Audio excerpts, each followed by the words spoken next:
의의 길로 인도하시는도다.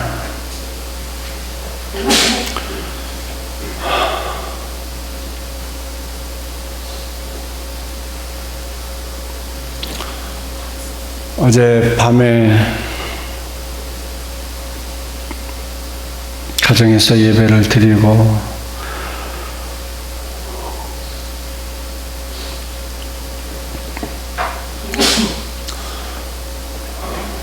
계속해서 21년의 일회교회의 모습을 지켜보면서 생각하면서 감사와 찬양을 드리고 한없이 흐르는 눈물을 밤새도록 오늘 어떻게 예배를 드려야 할까 하고 지금 참고 있습니다. 설교가 어떻게 될지 모르겠네요. 가능하면 말씀을 전하는 일에 온 마음과 정성을 쏟으려고 합니다.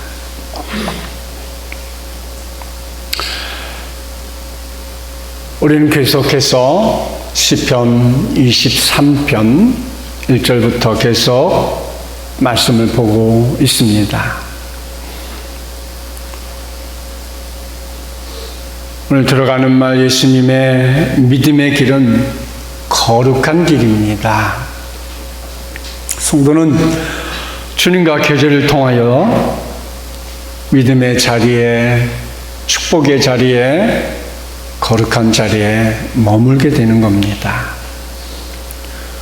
주님이 찾고 계시는 성도가 될 때에 성도는 참된 평안과 행복과 새힘을 공급받을 수 있습니다. 카터 헤름 존즈라는 박사는 너무나도 바쁜 생활을 했습니다.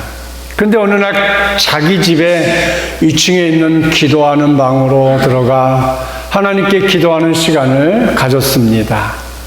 그때 살금살금 계단을 올라오는 발자국 소리가 나서 잠시 후에 방문 노크하는 소리가 들려옵니다.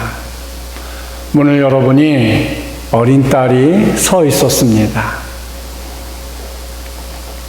너 왜 그러니? 하고 아버지는 딸에게 묻습니다. 그때는 이렇게 대답합니다. 아빠는 요사이 매일 너무 바빠서 아빠를 사랑할 틈이 없어요. 아빠를 조금이라도 사랑하고 싶었을 뿐이에요. 이 말은 들은 아버지는 딸을 꼭 껴안아 주었습니다. 그리고 그 딸에게 뽀뽀해 주자 딸은 밝은 표정으로 다시 계단을 내려갔습니다. 그리고 카터 헤름 존즈는 무릎을 꿇고 간절히 기도했습니다. 주님, 제게 필요한 것은 바로 이것입니다. 제가 다른 일에 너무 바빠서 주님을 사랑할 시간을 갖지 못했습니다. 이제 주님을 사랑하고 싶습니다. 사랑하는 성도 여러분, 우리가 아무리 바빠도 시간 없어서 주님을 사랑할 시간을 갖지 못할지라도 우리가 조용히 나와 주님과 만날 수 있는 시간을 가져보시길 바랍니다. 내 영혼의 가장 중요한 주님을 만나는 시간은 그 어떤 시간보다도 행복하고 그 어느 것보다도 소중하며 그 시간을 할애하는데 인색해서는 안 될 것입니다. 내가 먼저 주님과 교제함으로 영혼의 힘을 얻는 거예요. 어떻게 성도와 교제를 나누며 연약한 성도를 도와줄 수 있을까? 목사는 아무리 생각을 해봐도 예배를 통하여서 주님을 만나고 기도를 통하여서 주님을 만나고 성경을 읽으며 주님을 만나는 시간 외에는 여러분이 주님을 만날 수 있는 시간이 언제겠습니까?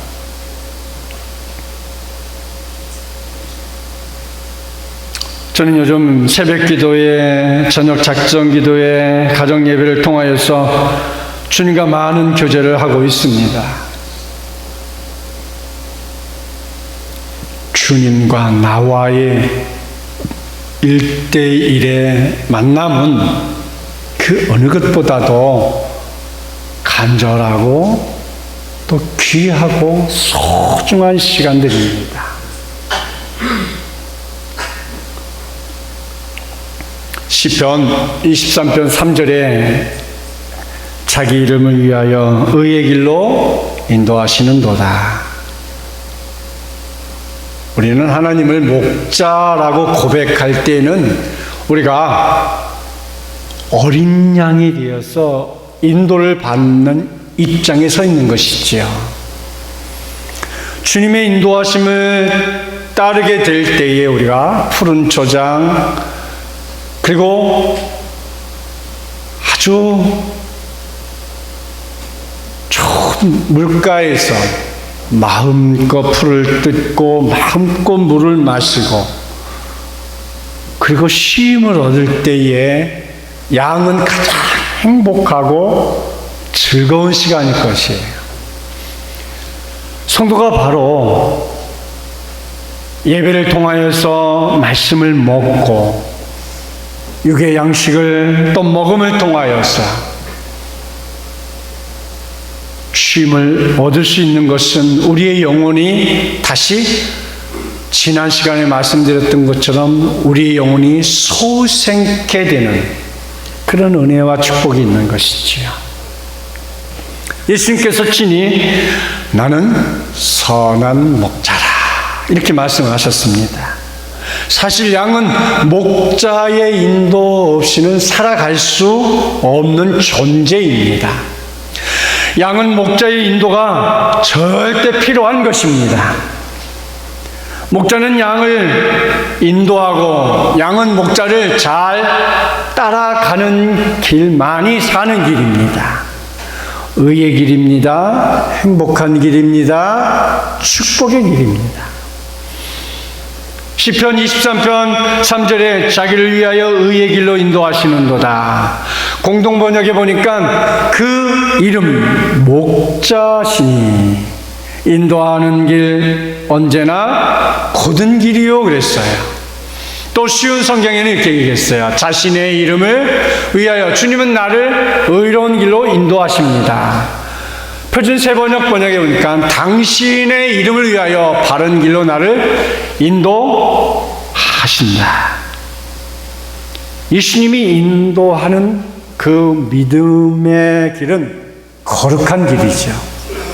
그 길을 우리 성도들이 즐거운 마음으로 가야 하고 그곳에서 행복을 얻는 것입니다. 첫째로 의의 길로 인도하시는 목자이십니다. 의의 길에는 세 가지 특징이 있지요. 작은 첫째로 넓은 길이 아니라 좁은 길이라는 사실이에요. 예수님께서 마태복음 7장 13절에 이렇게 말씀합니다. 함께 성독해 봅니다. 좁은 문으로 들어가라. 멸망으로 인도하는 문은 크고 그 길은 넓어 그 길로 들어가는 자가 많고 생명으로 인도하는 문은 좁고 길이 협착하여 찾는 이가 적음이라. 누구나 다 큰 길 좋아하지요. 누구나 다 평탄한 길 좋아합니다. 누구나 다 쉬운 길 좋아합니다. 좁은 길 가길 원하는 사람은 없어요. 험한 길 가길 원하는 사람은 없어요. 그런데요, 믿음의 길은 오히려 좁은 길이요. 믿음의 길은 좀 험악한 길이요. 믿음의 길은 좀 낯선 길이에요. 믿음의 길은 누구나 아무나 가려고 하지 않는 길이라는 거지요. 넓은 길은 불의와 타협하며 욕심을 따라 적당히 사는 길입니다. 그 길은 편하고 넓고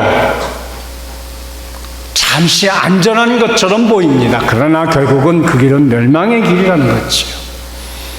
그러나 의의 길은 길이 협착하고 좁아 가는 사람이 적다라고 말씀하며 결국 그 길은 생명과 구원과 축복에 이르는 길임을 우리에게 성경에서 말씀하고 있습니다. 그리고 시편 17편 5절 말씀에 함께 성독합니다. 나의 걸음이 주의 길을 굳게 지키고 실족하지 아니하였나이다. 여러분, 주의 길을 굳게 지키고 실족하지 아니할 수 있는 길, 주님과 함께 길은 그 길은 실족하지 않아요. 넘어지지 않아요. 위험하지 않아요.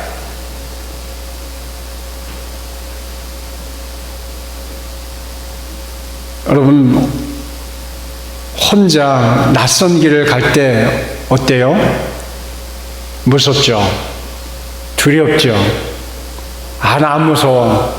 근데 머리카락은 이렇게 쭈뼛 서 있어요. 무덤을 혼자 지난다든가, 여러분 시골에 성황당이라고 그 옆을 지나갈 때 얼마나 무서워요? 저는 남자인데도 어렸을 때 외할머니 댁에 가면 그 외할머니네 동네를 가기 위해는 어떤 동네를 이렇게 질러가야 되는데 그 질러가는 그 길 끄트머리 막 동네 지나서 막 지나가면 거기 성황당이 하나 있어요. 거기 앞에 지나갈 때는 진짜 무서워서 동네 끄트머리부터 그 성황당 곡 있는 데 지날 때까지 한 150m가 돼요. 거기를요, 처음에는 눈 감고 막 뛰어갔어요. 가다가 어떻게 됐겠어요? 여러분 상상에 맡기겠습니다.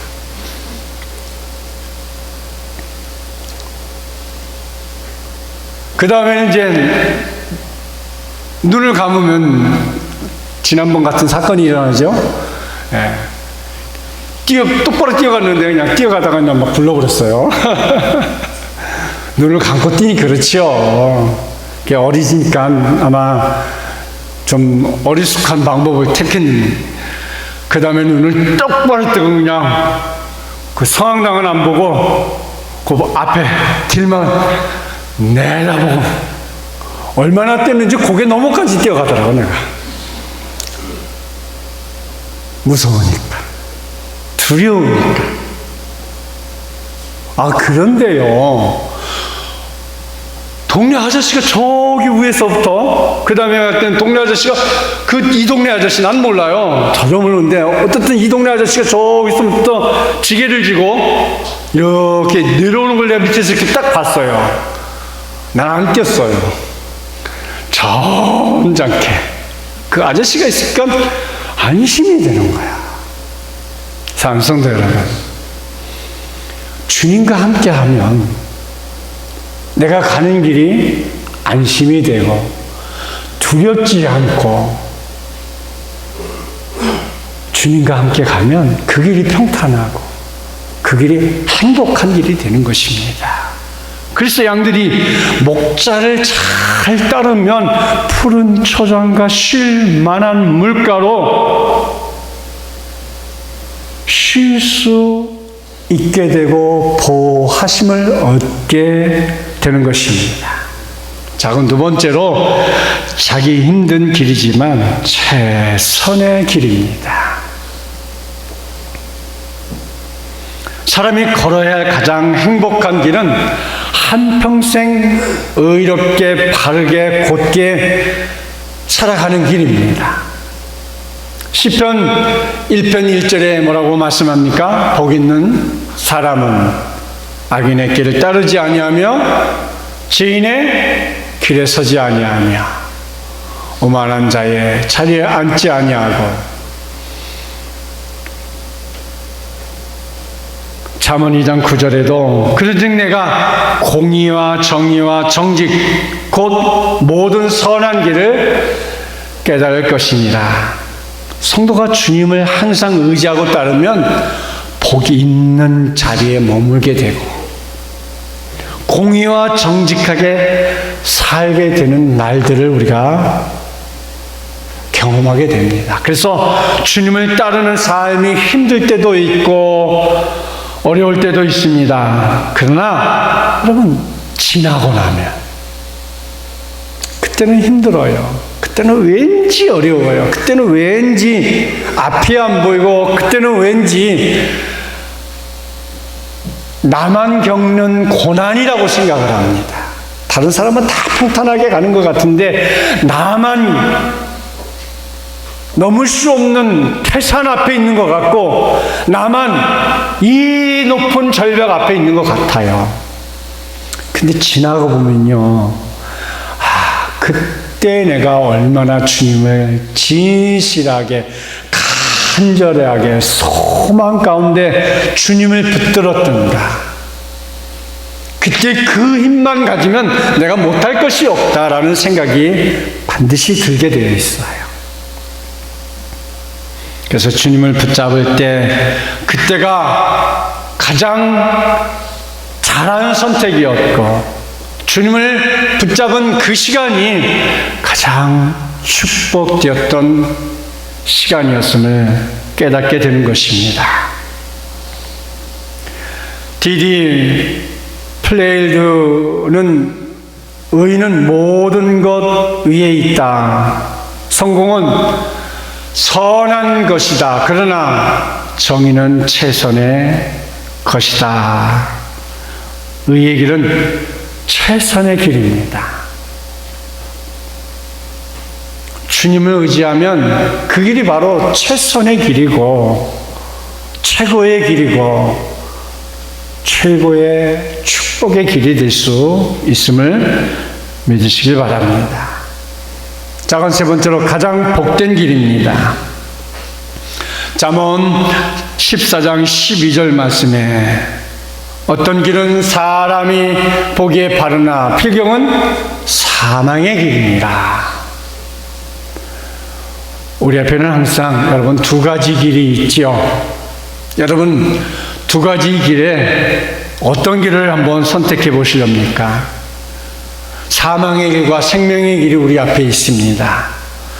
두 길 앞에는 하나님께 묻고 결정하면 주님이 항상 책임져 주시는 생명의 길, 묻지 않고 내 판단대로 결정하면 하나님이 책임져 주시지 않는 그런 길이 있습니다. 성경에도 이 생명과 사망의 길을 소개해주고 있습니다. 잠언 14장 12절에 사망의 길과 생명의 길로, 잠언 1장 15절에 악인의 길과 선의 길로, 잠언 10장 9절에 굽은 길과 바른 길로, 욥기 6장 18절에 허무한 길과 의미 있는 길로, 욥기 14장 13절에 어둠의 길과 밝은 길로, 호세아 2장 6절에 죄의 길과 의의 길로, 이사야 59장 7절에서는 황폐한 길과 풍성한 축복의 길로 우리에게 소개하고 있습니다. 우리 인생은 어느 길이 참으로 행복한 길인가 깨닫지 못하고 방황할 때가 있습니다. 그런데 우리를 인도하시는 목자는 항상 우리를 생명의 길과 의의 길로 인도하시고 마침내 풍성한 축복의 길로 인도하시기를 원하십니다. 첫째로 의의 길로 인도하시는 목자였으면, 두 번째, 목자는 양을 잘 알고 있습니다. 목자는 양의 체질을 알고 양의 성질을 잘 압니다. 그래서 목자와 양은 분리될 수 없는 관계인데 우리에게도 분리할 수 없는 관계들이 있죠. 첫째로 부모와 자녀의 관계는 분리할 수 없습니다. 부모님들이 항상 화가 나시면 그러죠. 족보에서 빼버린다고. 여러분, 족보에서 뺀다고 그 부모 자녀의 관계가 빼집니까? 그냥 겁주시는 거죠. 부모와 자녀는 혈연 관계는 뗄래야 뗄 수 없는 거예요. 그래서 피는 물보다 진하다고 한 거예요. 두 번째로 신랑과 신부의 관계는 분리할 수 없는 거예요. 사랑하는 남편, 사랑하는 아내.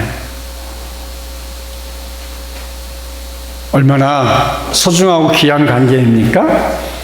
또 세 번째로 목자와 양의 관계는 분리할 수 없습니다. 왜요? 양은 목자를 따르지 아니하면 생명의 위협을 느낍니다. 곧 죽음입니다. 목자는 그래서 더 양을 사랑하고 양을 지킵니다.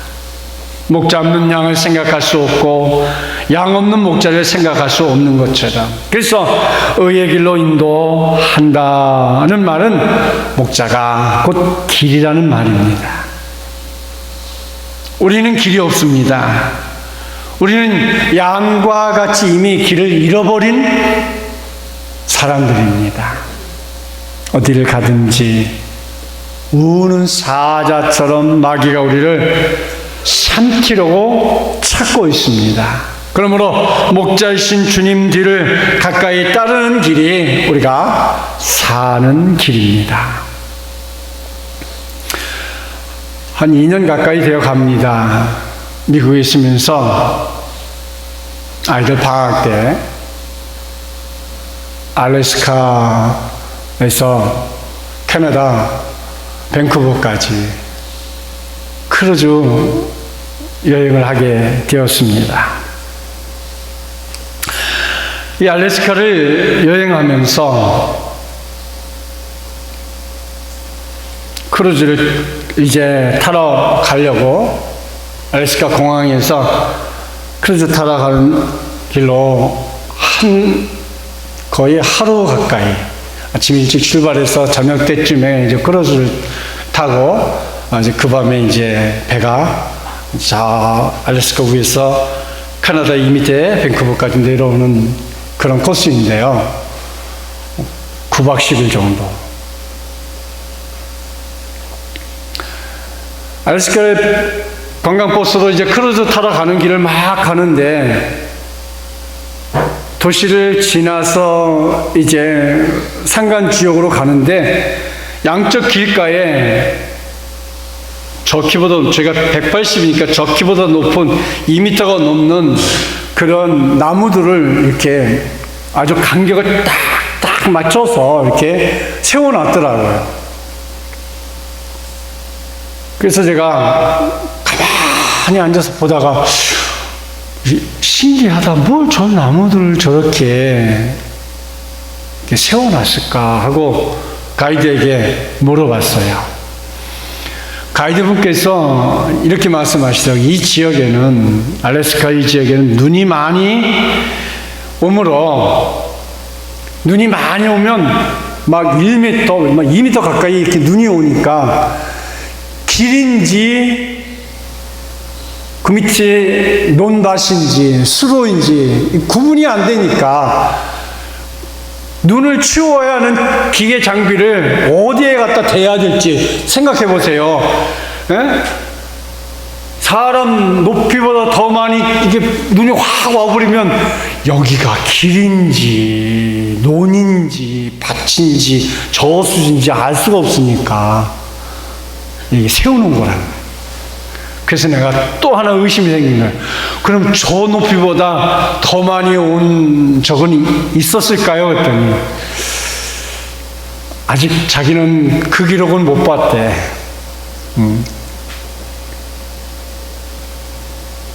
그러면서 이게 오래전에 세워놓은 건데 해마다 저거를 넘어서 눈이 오지 않고 점점점 이제 눈이 강수량이 줄어들고 있다라고 얘기하고 있고요. 그 알래스카에 그 눈이 많이 오고 얼음 빙하, 눈이 그 바다로 뻥 하고 이때 대포 소리가 나듯이 뻥 그래요. 그 장면을 보러 크루즈를 타고 거기를 간다는 거예요. 근데 가이드가 하는 말이, 이 모습도 이제 이 두 손가락을 꼽는 게 아니라 이제 한 손가락을 이제 해마다 여름에만 그 크루즈가 운행돼요. 겨울에는 운행이 안 되고 여름에만 그 한 시즌으로 이렇게 운행되는데, 이제 한 손가락 정도 꼽을 때쯤 되면 눈 자체가 볼 수 없을 만큼 이제 지구 온난화로 점점점 자기가 이 일을 20년 넘게 했는데 처음에는 저 높은 산이 보이지 않을 정도로 눈이 완전히 가득 찼는데 해마다 올 때마다 눈이 적게 오고 줄어드는 모습을 자기가 실감한다. 그러면서 제가 장을 짓습니다. 5손가락에 이제 안에 들을 정도로 이제 가보니까 저쪽 위쪽에는 그냥 바위가 다 드러나 있고, 이제 이 밑에 바다하고 그 육지 사이에 일부분만 지금 눈이 있어서 뻥뻥 떨어지는 모습이지, 이제 거의 이제 5손가락에 안에 들면 이제 볼 것이 없을 겁니다. 이렇게 얘기하더라고요. 어쨌든 간에 우리가 주님도 우리에게 내가 곧 길이요 나를 따르라 말씀하십니다. 주님은 우리의 목적이며 방법이 됩니다. 근데 우리가 처음에는 그렇게 많은 눈이 쌓여서 멋있는 광경을 가져다 주었는데 점점 환경이 우리를 그렇게 만들어 놓은 것처럼 우리의 삶의, 우리의 신앙의 모습도 점점 처음에 그 풍성함이 사라지고 처음 먹었던 그 초심의 마음이 사라지고, 양을 자주 옮기는 것은 양을 그 한 자리에 내버려 두면 그 양들이 얼마나 지독한지 뿌리채 싹 뽑아 먹어버린다는 거예요. 그럼 그 땅을 황폐하게 만들어서 다음에 그곳에서 양들에게 먹일 풀이 없다라는 거예요. 그래서 자꾸 옮긴다는 거예요. 그래서 예수님께서 친히 선한 목자가 되셔서 내가 너희의 푸른 초장이다, 내가 너희의 생수다, 내가 너희의 방패이다, 내가 너희의 상급이다, 내가 너희의 질이다, 이렇게 말씀해 주시는 거예요. 목자와 양의 관계는 이렇게 분리할 수 없어요. 목자를 잘 따라야지 계속해서 좋은 풀을, 계속해서 좋은 물을 쉴 수 있는 곳으로 우리가 인도함을 받을 수 있는 것이지. 그래서 여호와를 나의 목자로 삼으면 어떤 것도 부족함이 없게 되는 것이죠. 내가 믿는 목자는 양을 잘 알고 있습니다. 내가 믿는 목자는 나를 너무나 잘 알고 있어요. 우리 부모가 우리 자녀의 성격과 행동까지도 잘 알고 있는 것처럼 우리 주님은 우리를 너무나 잘 알고 계시다는 것이지요.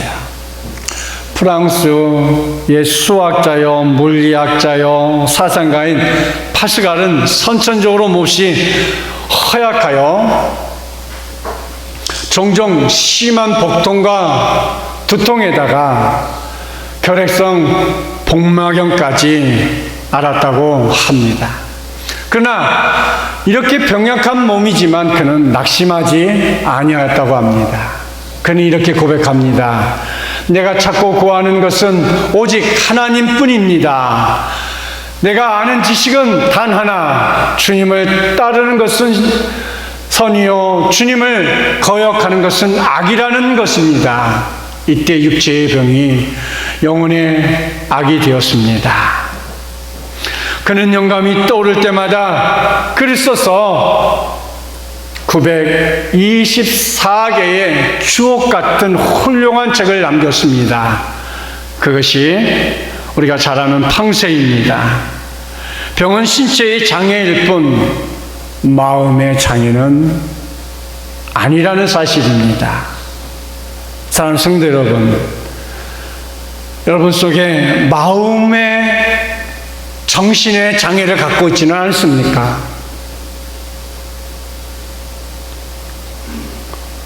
시편 119편 71절에 보니까 고난당한 것이 내게 유익이라 이로 말미암아 내가 주의 윤례를 배우게 되었나이다. 때로는 우리가 고난당하는 것이, 어려움에 처하는 것이, 환난 속에 있는 것이 나를 성장하게 하고 성숙하게 하고 나를 좀 더 근사한 사람으로, 멋진 사람으로, 세상에 훌륭한 사람으로 나아가게 하는 한 하나님의 방편이라는 사실을 우리가 배울 때 그것은 우리에게 굉장한 축복의 모습이 될 수 있다는 사실이에요. 그것을 병으로 생각하고 신체적인 장애로 생각한다면 그 사람은 영원히 낙오자가 될 수밖에 없습니다. 그러나 그걸 믿음으로 극복하고 주님께로 나옴을 통하여서 주님과 함께 이겨나간다면 그거는 마음의 장애도 아니요, 정신적인 장애도 아니요, 잠시 거쳐가는, 누구나 다 어린아이가 아프고 나면 성숙해요. 그죠? 우리 부모님들은 잘 알아요. 아이들이 아파요. 오늘날 현대 과학자들은 얘기합니다. 아이들이 어려서 감기를 많이 앓는 아이들이 어른이 되어서 오히려 더 건강하게 산답니다. 이처럼 아픈 것이 장애가 아니고 아픈 것이 고통이 아닌 오히려 그것으로 인하여서 더 잘 되고 그것으로 인해서 하나님의 축복의 자녀가 되는 계기가 되었다면 이보다 더 큰 은혜와 축복은 없다라는 것입니다.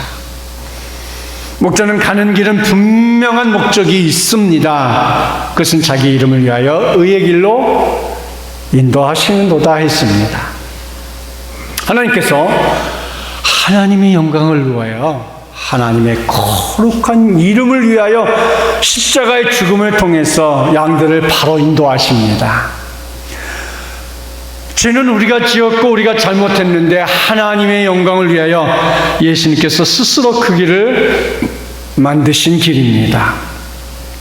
목자는 양을 잘 알고 있기 때문에 양 스스로는 자신의 문제를 해결할 수 없기 때문에 목자이신 여호와께서 우리의 죄의 문제를 해결해 주시는 것입니다. 멸망의 길에서 생명의 길로, 멸망의 길에서 은혜의 길로, 축복의 길로 우리를 인도하고 있는 것이지요. 첫째로 의의 길로 인도하시는 목자였고, 둘째로 목자는 양을 잘 알고 있다 했습니다. 셋째로 성도는 양과 비슷한 특성을 가지고 있습니다. 이사야 48장 4절에 보니까 이렇게 말씀합니다. 함께 성독해 봅니다. 내가 알거니와 너희는 완고하며 내 목숨은 쇠에 힘줄이요 내 이마는 노시라. 우리가 얼마나 완고하면 내 목은 새의 힘줄이라, 새순줄이라, 새순줄이라고 아주 고집센 사람들을 말하는 것처럼 내 이마는 노시라고. 또 출애굽기 33장 3절에도 함께 성독해 봅니다. 너희를 젖과 꿀이 흐르는 땅에 이르게 하리니 나 너희와 함께 올라가지 아니하리니 너희는 목이 곧은 백성인지요 내가 길에서 너희를 진멸할까 염려함이라 하시니라.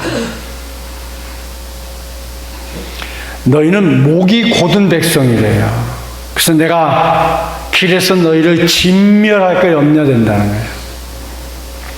위에 두 말씀에서 보듯이 우리 사람들에게는 양과 같은 어떤 타성적인 고집이 있어요.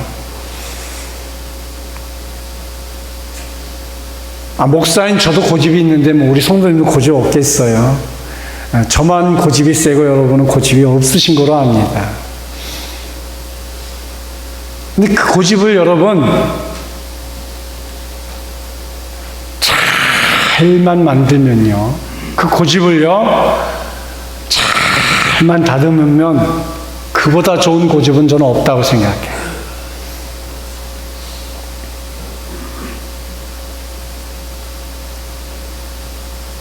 어젯밤에 밤이 맞도록 생각하면서 4월 2일 날 우리가 입당 예배를 드리려고 합니다. 그 입당 예배 때 우리 교인들의 축제가 무엇을 하면 축제가 될까 하고 혼자 고민을 좀 해보고 혼자 리허설을 좀 상상으로 좀 해보았습니다. 그 중에 하나가 오늘 이 예배가 마지막 예배였다면 이렇게 처음 예배 드릴 때 함께 있었던 분이 지금 이 자리에 목사하고 사모위에 전도사님, 김영신 집사님, 이숙 집사님입니다. 21년 8개월을 지킨 분이시더라고요. 참 고집이 센 사람들이에요. 그렇죠? 네. 하나님 앞에 얼마나 그 모습이 아름답게 보여질까, 하나님 보실 때 얼마나 복된 분들일까 생각이 들 때 너무나 감사한 거예요.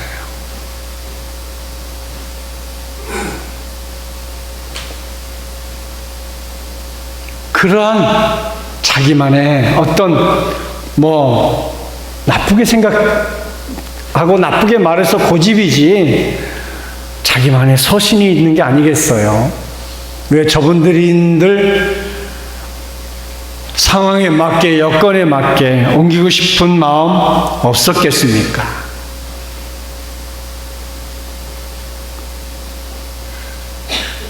이숙 집사님, 또 언니 이희영 집사, 우리에게 어떤 분으로부터 많은 연단과 시련과 고난을 당했어요. 심지어 편지까지 써서 괴롭힘을 당했습니다. 그래도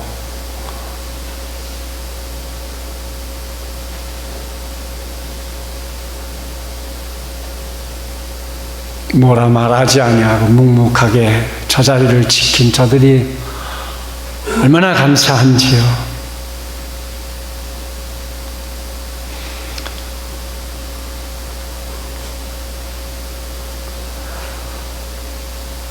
양들은 완고했다 했지요. 목은 새, 힘줄이고 이마는 노시라 했습니다. 성도는 큰 손해가 되는 길임을 알면서도 교만과 아집과 독선에 사로잡혀 고의적으로 악한 길을 가려야 할 때가 많이 있다는 것입니다. 그래서 너희는 목이 곧은 백성인즉 주님께서 모두 진멸할까 염려됩니다. 출애굽기 33장 3절에서 말씀했습니다. 하나님은 우리의 삶에 황폐해지지 않도록 타성에 젖어 악습과 게으름에 빠지지 않도록 순간순간 우리를 일으켜 세우시고 최선의 길로 인도하심을 믿으시길 축원드립니다. 어느 병원에 걸린 한 시를 소개하려고 합니다. 주님, 때때로 병들게 하심을 감사합니다. 이것은 인간의 악함을 깨닫게 해주시기 때문입니다. 가끔 고독의 수렁에 내던져주심도 감사합니다.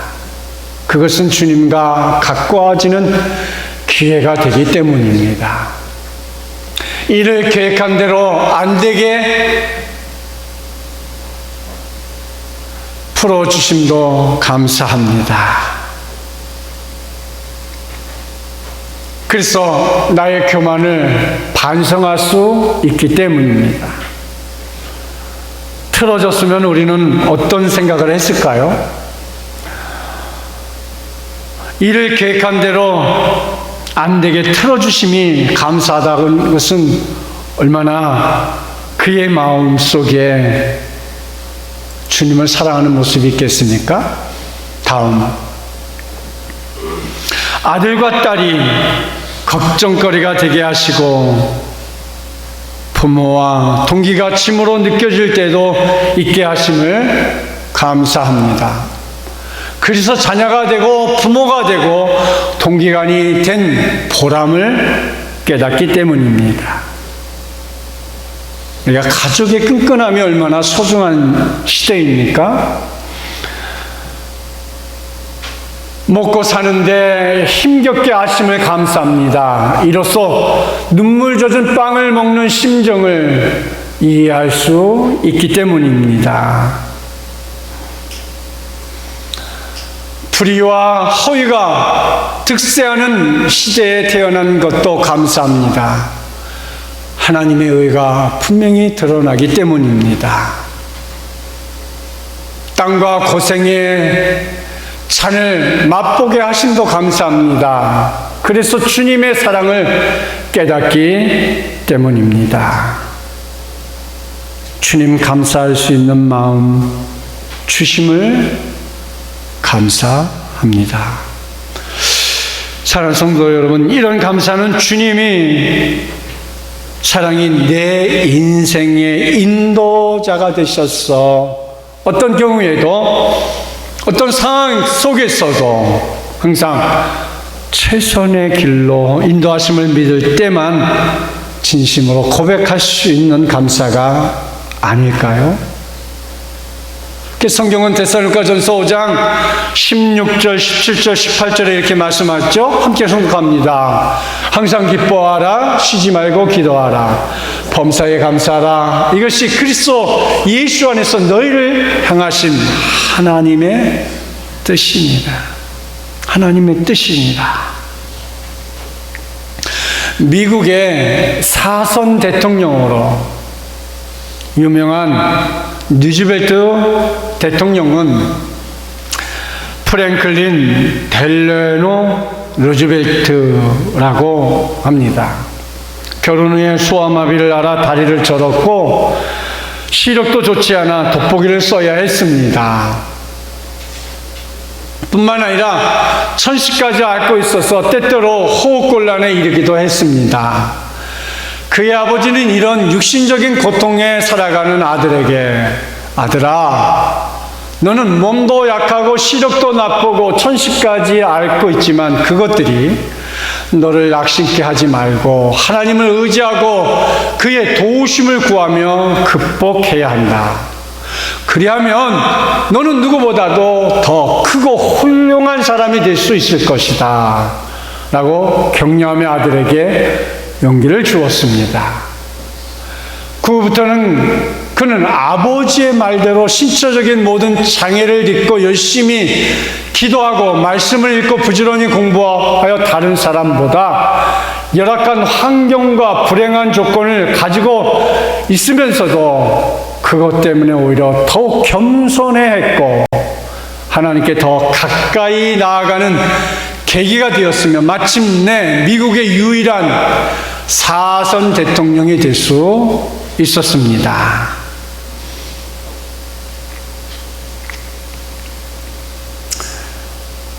프랭클린 델레노 루즈벨트는 1882년 1월 30일 태어나서 1945년 4월 10일 날 천국 갔습니다. 미국의 32대 대통령 재임 기간은 1933년부터 1945년 죽기까지 미국 역사상 유일하게 사선을 했던 인물입니다. 그의 재임 기간에 대공황과 제2차 세계대전 등 현대사의 주요 순간 대통령직에 있었고 뉴딜 정책으로 유명하며 미국인들에게 가장 존경하는 대통령 상위권에 항상 이름을 올리고 있는 루즈벨트 대통령처럼 하나님께 더 가까이 나아가는 계기가 우리 성도들에게 있으시길 축원드립니다. 결론을 맺고자 합니다. 여호와 하나님은 우리의 선한 목자이십니다. 목자는 양들을 푸른 초장에서 먹이기 위하여 양떼들보다 앞서 가십니다.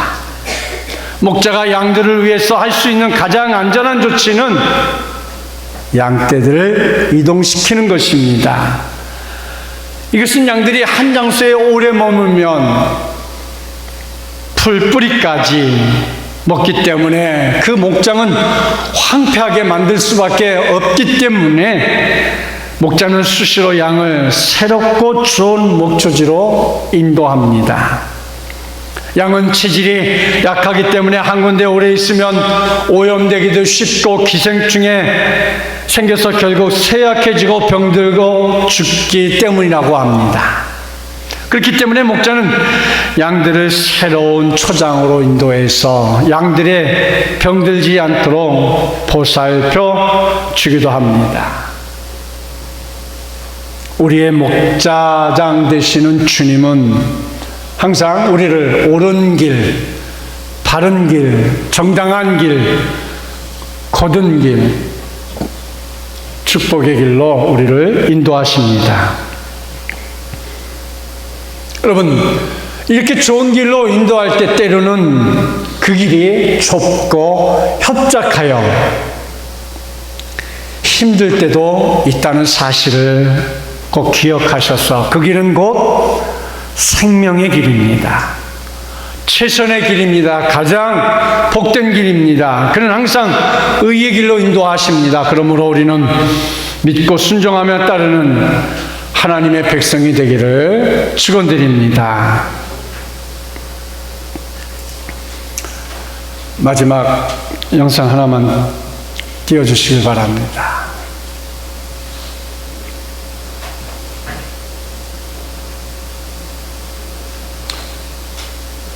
이 자리에서 21년을 지내면서 어젯밤에 시 한 편을 썼습니다. 21년을 마치며 시작한 지가 어제인 것 같은데 10년이면 강상도 변한다는데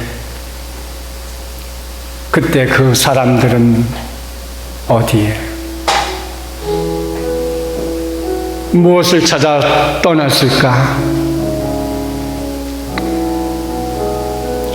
그리운 얼굴, 사랑스러운 얼굴, 존경하는 얼굴, 이제라도 축복의 서신을 고마워요. 감사해요. 사랑해요. 당신이 있어서 행복했답니다. 마지막까지 함께 동행하지 못해 송구하고 한마음 되지 못해 죄송하며 당신들의 수고에 영원히 감사하리.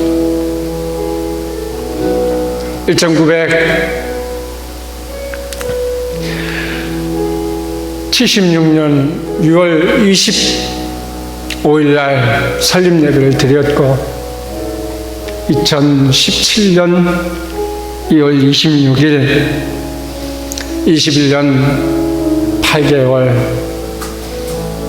설립 예배 되기 전부터 따지면 21년 여기서 예배를 이제 마칩니다. 고맙습니다. 기도하겠습니다.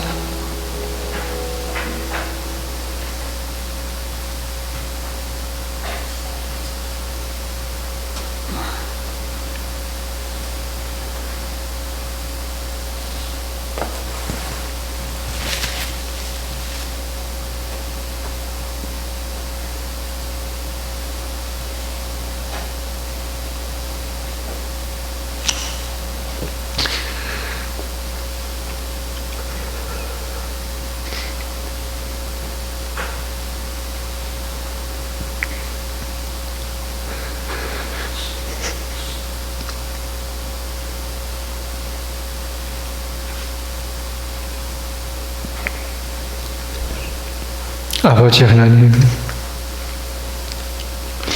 감사합니다. 감사합니다.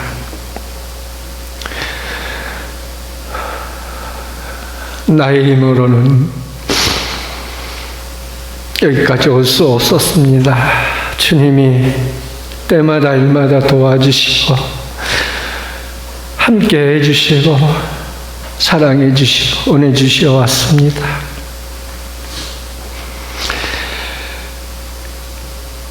이제 21년의 일회교회의 모든 짐은 오늘 예배로 다 내려놓고 새로운 마음으로 새로운 사명을 가지고 한생명 비전교회로 나아가오니 이제까지도 도와주시고 위로해 주시고 축복해 주신 하나님, 한생명인 비전교회에서는 더 큰 사랑의 은총이 임할 수 있는 은혜와 축복이 나타나게 하여 주옵소서. 함께 여기까지 자리를 지켜주고 함께 따라와준 우리 모든 사랑하는 일회교회 성도들을 한없이 축복해 주시고 더 큰 축복으로 나아갈 수 있도록 역사해 주옵소서. 모든 것 감사하며 예수 그리스도의 이름으로 기도드리옵나이다. 아멘.